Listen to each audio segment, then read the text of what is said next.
Donald Trump just wrapped up a disastrous speech in Davos, Switzerland. As he arrived in Davos, he really couldn't even walk straight. And then he started his speech where he confused taking over Greenland with taking over Iceland. And he confused Greenland and Iceland multiple times. Let's play this clip. Decades. But the problem with NATO is that we'll be there for them 100%. But I'm not sure that they'd be there for us if we gave them the call.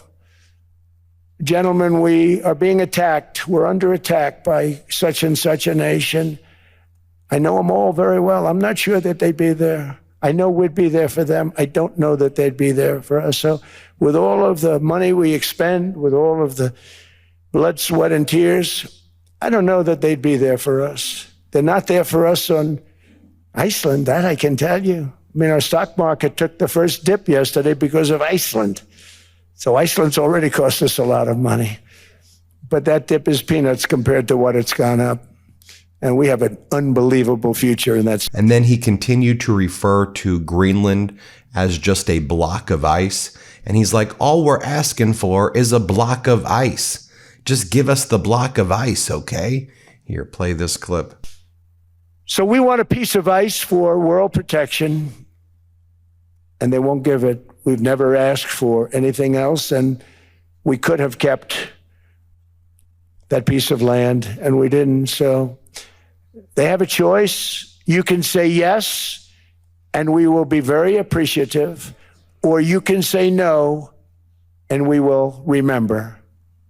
Then Donald Trump threatened Canada and said Canada should be grateful to the United States because they wouldn't exist without us.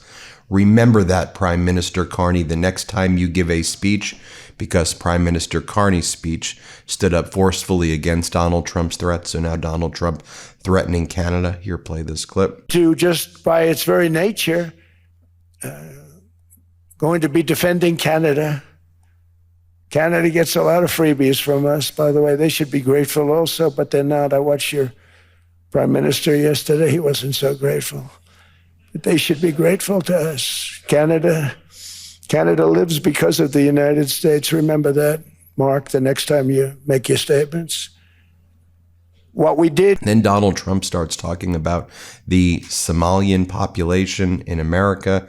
And he says that they turned out to be higher IQ than we thought because they were so good at fraud. Let's play this clip. $19 billion in fraud that was stolen by Somalian bandits. Can you believe that Somalia, they turned out to be higher IQ than we thought?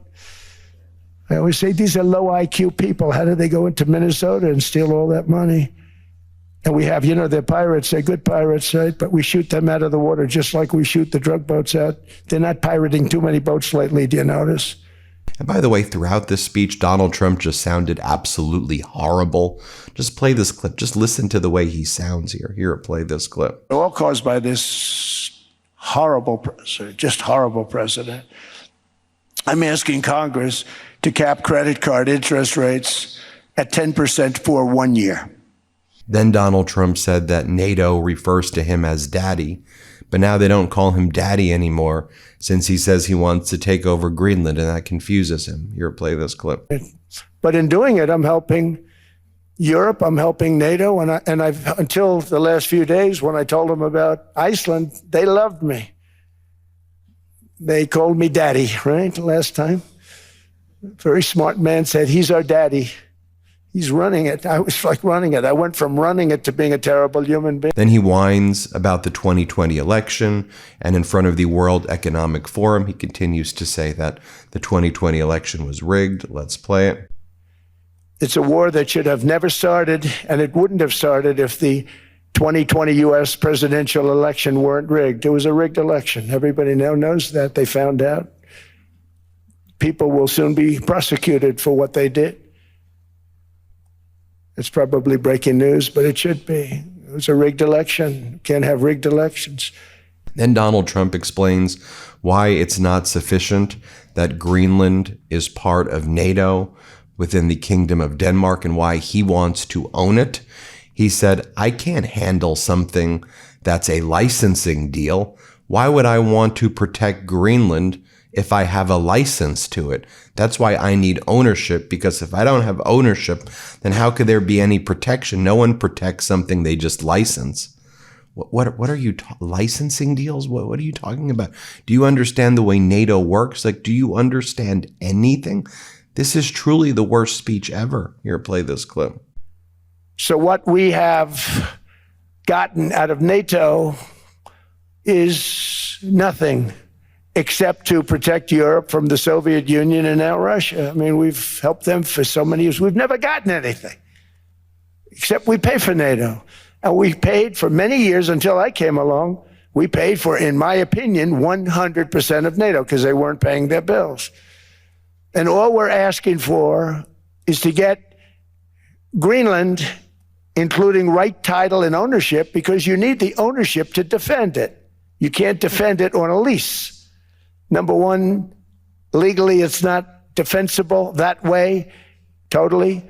And number two, psychologically, who the hell wants to defend a license agreement? Then Donald Trump at the World Economic Forum tells everybody that all of the prices in America are coming down, which they are not. He goes, grocery prices are down, energy prices are down, airfares are coming down. Here, play this clip. That he signed.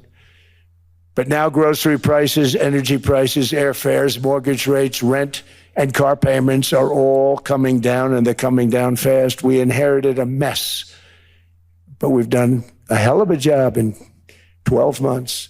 Then he makes horrifically racist comments about Minnesota, and he says Minnesota shows that you can't import foreign cultures that can't even build societies of their own.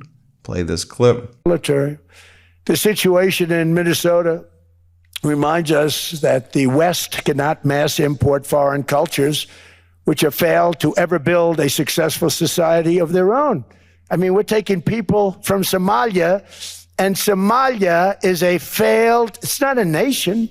New year, new you, right? We're all talking about eating better, taking care of ourselves, upgrading what we put into our bodies. But if we're doing that for ourselves and the people we love, why would we keep feeding our dogs the same old mystery kibble? That's why I love Sundays for Dogs. Sundays was founded by a veterinarian and mom, Dr. Tori Waxman, who got tired of seeing so-called premium dog food full of fillers and synthetics. So she designed Sundays, air-dried, real food made in a human-grade kitchen using the same ingredients and care that you'd use to cook for yourself and your family.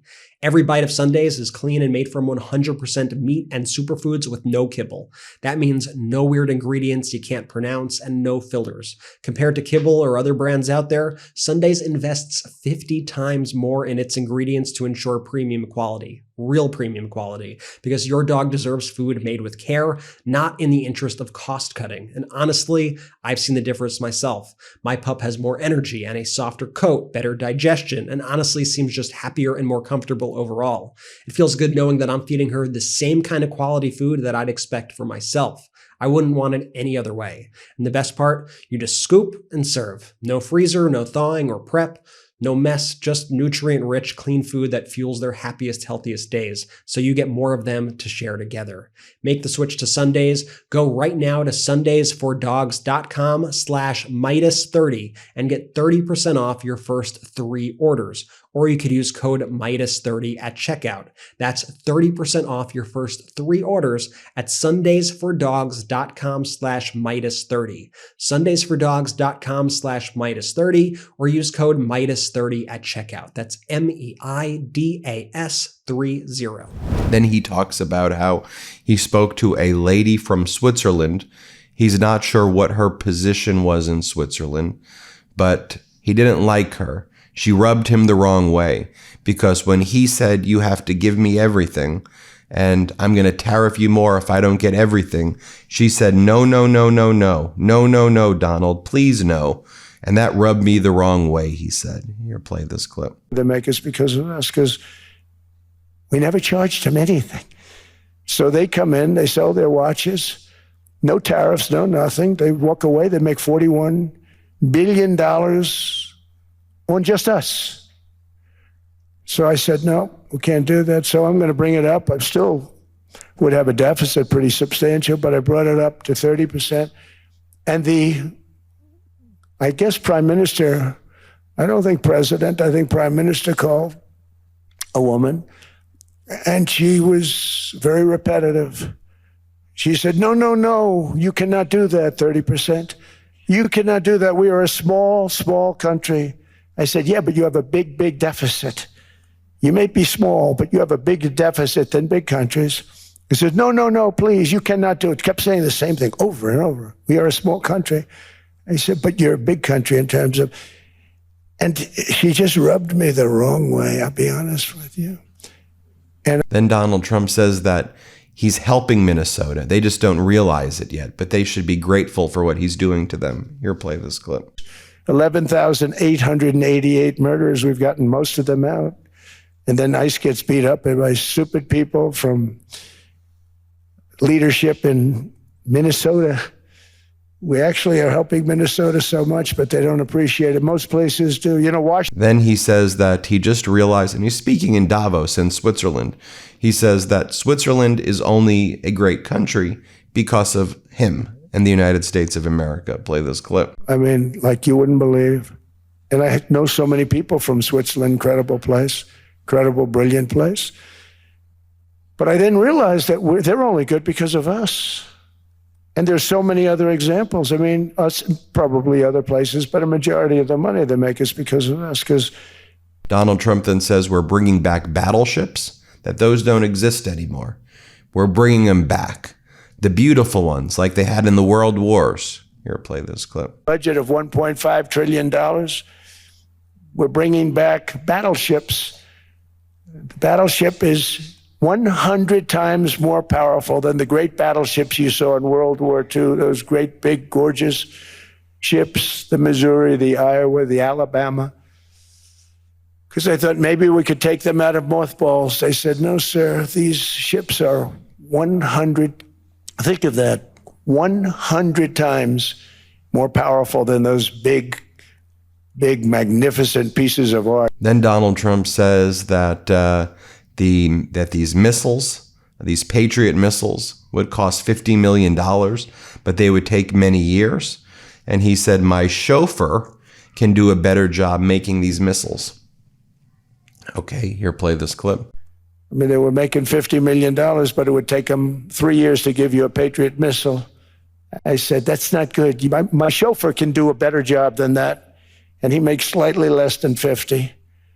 They make big salaries. If they're going to make those big salaries, they're going to have to produce a lot faster. The good news is he then mocks the audience and says they'd all be speaking German and Japanese if it wasn't for the United States in World War II. Let's play this clip. Called in our hemisphere. So we did it for ourselves also.